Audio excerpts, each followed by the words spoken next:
A giant crater, the remnants after Israel bombed the densely populated Jazeera refugee camp on October 31st, just 3 weeks into its war on Gaza.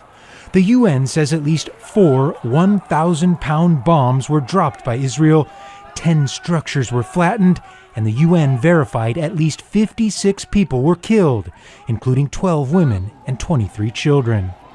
It was one of 6 Israel attacks last October and November examined by the UN Human Rights Office in a new report on indiscriminate and disproportionate attacks. The report concluded Israel systematically failed to comply with fundamental principles of international humanitarian law of distinction, prohibition of indiscriminate attacks, and proportionality.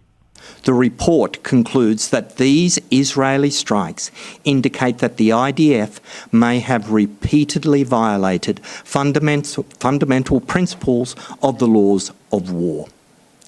In this connection, it notes that unlawful targeting, when committed as part of a widespread or systematic attack against a civilian population, in line with the state or organisational policy, may also implicate the commission of crimes against humanity. Israel often justifies attacks on civilian populations, saying armed fighters were targeted and killed, often without proof. The UN says even if armed groups are within the civilian population, it does not deprive civilians of protection or absolve Israel of war crimes. The requirement to select means and methods of warfare to minimize civilian casualties appear to have been consistently violated during the bombing campaign. And this is something that the in-depth look at 6 specific incidents seems to bear out. Who should be held accountable for this? How should accountability be carried out?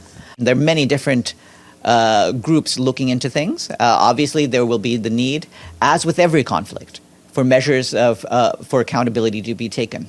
While the conclusions from this report are clear, accountability could be more elusive. However, the findings here could be used by the International Criminal Court or the International Court of Justice as further pieces of evidence of Israel's war crimes in Gaza. Gabriel Elizondo, Al Jazeera at the United Nations in New York. Make sure to subscribe to our channel to get the latest news from Al Jazeera.